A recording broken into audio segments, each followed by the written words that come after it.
له دریم سرحدي کنډک څخه د 219 عمري قل اردو قمندان لیدنه مولا آغا محمد ابراهیم په داسې حال کې چې د دې قل اردو یو شمېر مسؤلین ورسره مل وو د کندوز ولایت قلعه ازال ولسوالۍ ته سفر وکړ او دریم سرحدي کنډک له مسؤلینو سره یې وکتل.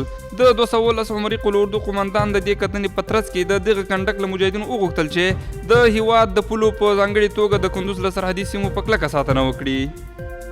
د کندوز د اطلاعات او کلتور رئیس د یونما د دفتر له رئیس سره وکتل. په شمال ختیځ زون کې د ملګرو ملتونو د دفتر مشر بوجیدار دیمیتریوف د اطلاعات او کلتور له رئیس سره د کلتوري او رسنیزو فعالیتونو په اړه وکتل او د کندوز د سیمهیزو ادارو د فعالیتونو ستاینه یې وکړه.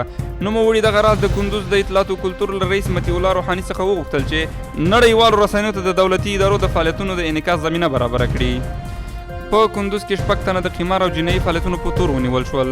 د کندوز امنیه قمندانۍ وایي امنیتي سرتیرو د ښاریانو د امنیت د ټینګښت په موخه 6 تنه د بېلابېلو جرمونو په تور نیولي دي.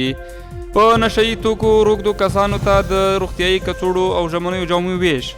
د سرې میاشتې ادارې د مرستندویو موسسو په همکارۍ نږدې 200 روږدو کسانو ته چې په روغتونونو کې بستري دي د حفظ صحي او ژمنیو جامو کڅوړې ویشلې دي.